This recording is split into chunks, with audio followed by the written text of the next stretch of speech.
guys, welcome back, LTS. And of course, a lot of action happening this weekend in the sea in particular, and dragon boat action is happening. It's a regatta this weekend, and I believe there was a gentleman here from the Chinese Association that kind of told us this was, happening. And here with me is a young man who knows everything about dragon boating. Well, I hope he does, because I'm about to question him.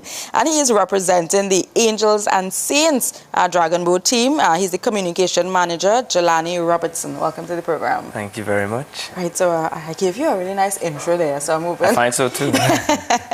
Now, when is the event happening? Let me start with that. This Saturday and Sunday, and it starts from 9 a.m. at the western end of Shagville Beach in Chaguaramas. Shagville, okay, that's on that end there. Yes. Now, Angels and Saints. Now, I know the president was here with me some months ago, and she was telling me, they were putting things in place to win. And I believe the Tobago Regatta was coming up. Right. How did you guys perform at the regatta? At the Tobago Regatta, we performed fairly well. Nice. We placed third in both the B divisions for the open category and in the mixed team category. Nice. And the final races were extremely close, so I think we were all generally very proud of how we performed. How you perform. Now, you said the B. Can you explain that to me? Okay, so usually there are at least 2 finals at the regattas. There's an A division for the 3 fastest times, the three fastest teams, right, with the fastest times over the 200-meter distance usually. Right.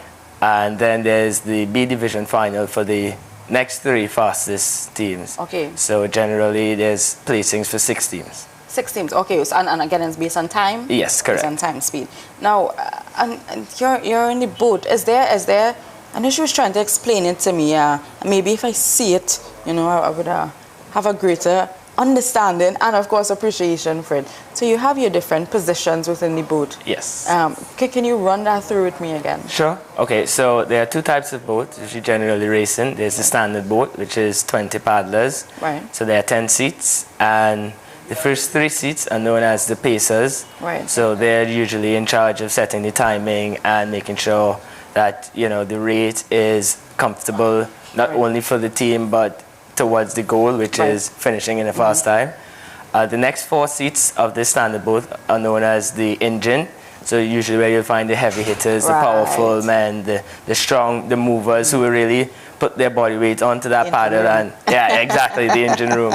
And the final 3 seats are known as the rockets. And so they're in the back, and they are mostly involved in pushing the boat forward. Right. And they are especially important when it comes to the end of the race, where, it might be tiring as the pacers pulling the boat all the time in front, but the rockets are looking for to give that support, kick. basically. Exactly. Nice. So it's almost like I can see the front, the engine. It's almost like I can visualize a real boat in my head. Exactly, yeah. All the parts. Now I know you have there's the person keeping the timing as well. Does that include the 20 or does that exclude? That's outside of the 20s. Right. So the drummer is the 21st, and the hems person is 22nd. Right. And that's the standard boat, you said? That's the standard boat, correct. So there's another. Yes, the small boat, it's 10 paddlers in addition to the drummer and the helmsperson, and the boat seating is similar, although it might vary depending on teams. So for instance, one team may have only the first row being the pacers, while the next 2 rows will be the engine, and then the 5th and final row might be the rockets. Right, okay, so they change it up. Yeah, another team might have the first 2 as the pacers, next 2 as the engine,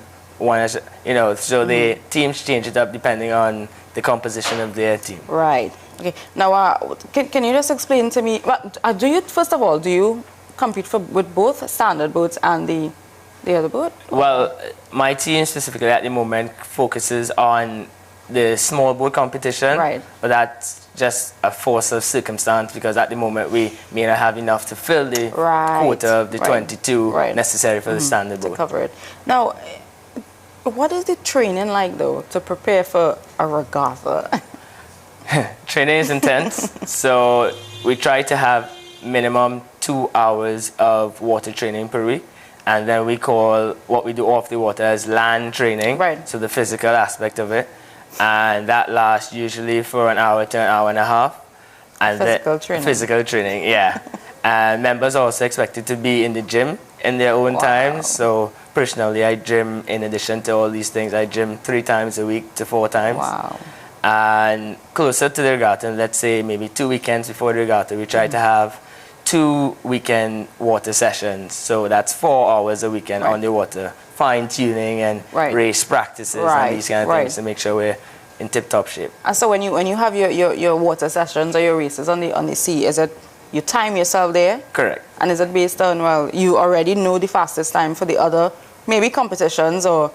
Well, we generally go with what we have done before, and we try to see, well, how much improvements we have made on that. And we also use a GPS watch to clock what our speeds are like and how fast we're making certain distances and things like that, so that we can keep using those standards and measures to keep moving up. Okay, great. So we're going to take a short break and we're going to come right back and we're going to find out more information about the regatta happening this weekend. It's Angel and Saints LTS. We'll be right back.